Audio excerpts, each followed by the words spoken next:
guys, it's a beautiful day today. So we're here at the beach for lunch. Okay, lunch. Prepare the lunch. Dito tayo with my friends. So just for a quick lunch for a busy day. Ano tayo? Nagikuha na tayo? Palito, mga bata pa, buibuyo na.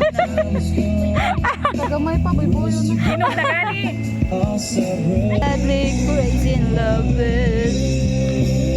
So mag-grill tayo ng fish and kinilaw.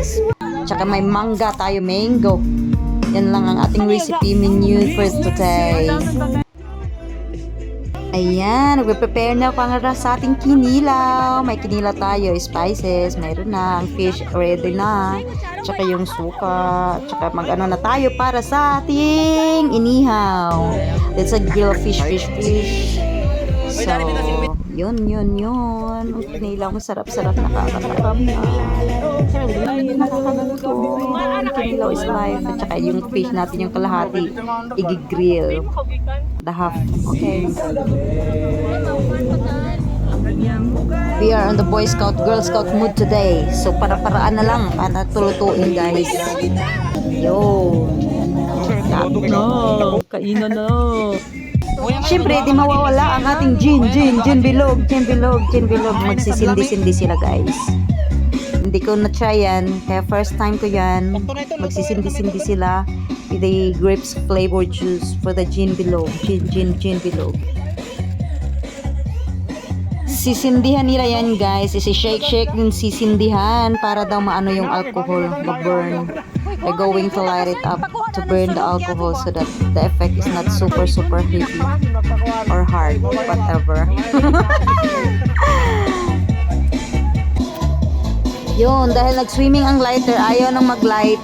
May posporo tayo pang substitute. Nagsisindi-sindi na tayo ng gin bilog. Yun. Para hindi na daw maanong lasa. Diba? O diba? Ganyan yun.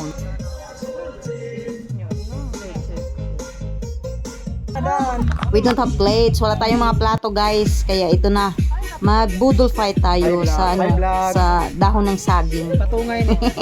Ano na tayo kay isang ikuan ka pa. Bahay na lakan. Alay, bahin dirian. Naisa na yung LTS. Daw na itong wasa, hindi na itong ulit pa. Amo ra ini kang kriyo. Dari pa. Yung oras ini-aggregate.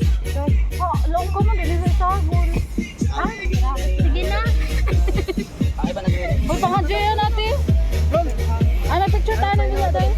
Alright, kainan na. Nakakagutom na. Thank you so much for watching. Don't forget to like, subscribe, share, and send support to my people under my account. So thank you so much. Bye. Loves you.